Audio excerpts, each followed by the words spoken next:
तो लोग ये कहता है कि आपसू जो है पैसा के लिए करता है, जब उसका पॉकेट खाली हो जाता है। पब्लिक का कहना भी सही है, किसी ने बिजनेस का तौर पे आपसू को यूज़ किया। It's all about the leaders, all five fingers are not equal. 50 साल से आपसू चलते आया है। हाँ, ये भी हम नहीं बोलेगा कि all the leader was clean, हम ये नहीं बोलेगा। और जब इलेक्शन का तौर समय जब आता है तो वोट बैंक बढ़ाने के लिए हमारा कुछ लीडर भी साथ दे के इनरोलमेंट में वोट बैंक के लिए करता है। तो अगर ये फिल्ट्रेशन अगर करता है तो आई थिंक बहुत सारा लोग निकल जाएगा। जैसे अभी आप देखिए दायून का बात कीजिए, चकमाइन हाजोंग, वो पॉपुलेशन इंडिजिनस से ज़्यादा है, वो लोग डिसाइड करता है कि एमएलए कौन बनना है। तो उस चलते हमारा लीडर भी दब जाता है कि उस प्रेशर में कहीं ना कहीं इन्वॉल्व होना पड़ता है। सो आई फील दैट कि this filtration is very much important. AAPSU को लेकर सर ये देखने को मिलता है कि जब भी आपसू कुछ भी कदम उठाता है तो लोग ये कहता है कि आपसू जो है पैसा के लिए करता है, जब उसका पॉकेट खाली हो जाता है। इसमें आपका क्या कहना है? से आपसू का जब बात करने से लोग ये कहता है आपसू इज़ द इंस्टीट्यूशन। हाँ, आपसू एक इंस्टीट्यूशन है, तो we can not blame all the leaders. हाँ, बहुत सारा 50 साल से आपसू चलते आया है। हाँ, ये भी हम नहीं बोलेगा कि all the leader was clean, हम ये नहीं बोलेगा।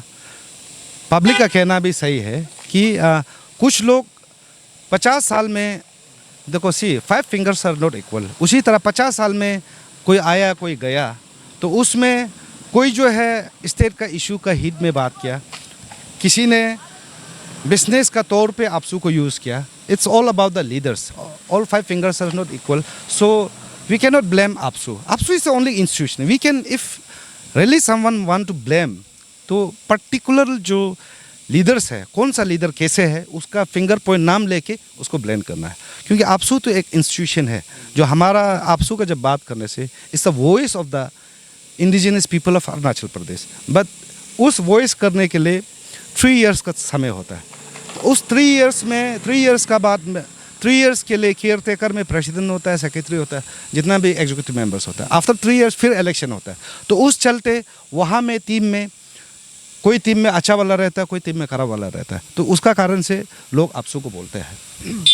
इस बार प्रोटेस्ट किया, अगर इसका जो है सरकार की तरफ से कोई रेस्पॉन्स नहीं आता है, आप लोग का आगे स्टेप क्या होगा? और ऐसे ही इशूज़ जो है आपसू उठाते रहते हैं, लेकिन सक्सेस होने लग कभी देखने को नहीं मिला। तो इस बार क्या अलग होने वाला, आपको क्या लगता है? Say for your information, I am former leader of the AAPSU.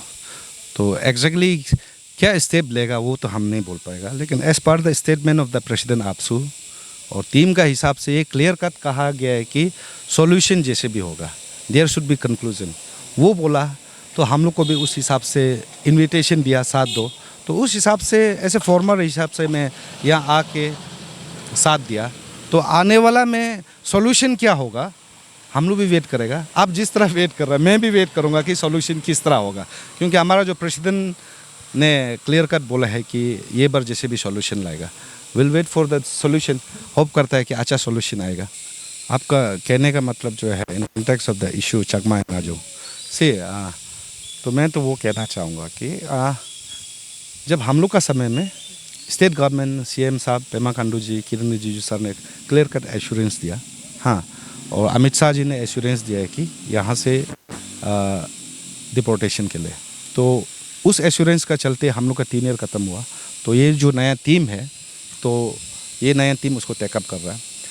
And सी, इसका जो कंटेक्स्ट में बोलने से, as per the CAB, citizenship amendment bill, जो अभी एक बन चुका है, उसमें आप देखा होगा उसका प्रोविजन में जाए, इस क्लियर कट जो वो मेंशन है कि Arunachal is protected by Bengal floating regulation act, हाँ 1873। जब उसका बात करने से no one can take citizenship in Arunachal Pradesh. जो आउटसाइडर है वो सिटीजनशिप यहाँ नहीं ले सकता है एज पर दैट प्रोविजन। वो प्रोविजन का हिसाब से, इसलिए मैं चकमा एंड हाजोंग को भी वही कहना चाहेगा कि आप सिटीजनशिप लेना है तो इंडिया में कोई भी स्टेट मिल लीजिए, अरुणाचल में तो आपको मिलने का जगह नहीं है।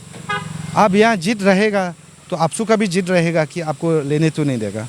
तो इसी चलते और सालों साल गुजर जाएगा। तो बेहतर है, हम तो वही एडवाइस करना चाहेगा कि टेक्निकली आप जब नहीं ले सकता है तो आप ज़बरदस्ती मत कीजिए, प्यार से जाइए। तो आप आसाम में ले सकता है, मिजोरम में ले सकता है, मणिपुर में ले सकता है, कहीं भी ऑल ओवर इंडिया का कोई भी स्टेट में आप सिटीजनशिप ले सकते हैं।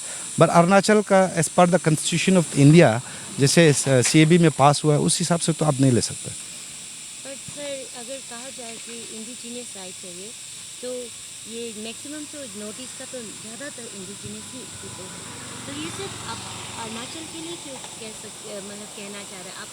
जैसे आसाम में आप ले लो भी बात कर रहा है, लेकिन आप ये भी तो कह सकते हैं कि पूरा नॉर्थ ईस्ट में मत हो, कहीं और जगह भी ले सकते हैं। सी अभी जब चकमा का बात करने से दे आर सिटीजनशिप वो ऑलरेडी बहुत लोग ने ले चुका है आसाम में, बहुत लोग ने ले चुका है त्रिपुरा में, बहुत लोग ने ले चुका है मिजोरम में।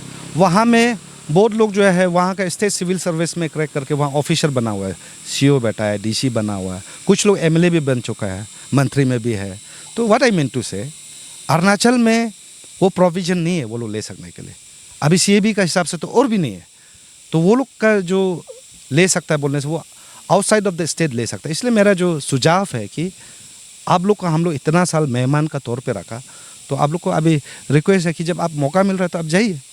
अदरवाइज़ आप आज जो है आपका जिद्दी का चक्कर में अरुणाचल में रहेगा। मैं वही कहना चाहूँगा कि आपका आने वाला पीढ़ी भी आप जिस हालत में वही हालत में रहेगा, हम लोग तो कभी एक्सेप्ट नहीं करेगा। आपका आने वाला पीढ़ी भी यहाँ का स्टेट सिविल सर्विस में हम लोग कभी अलो नहीं कर सकता है।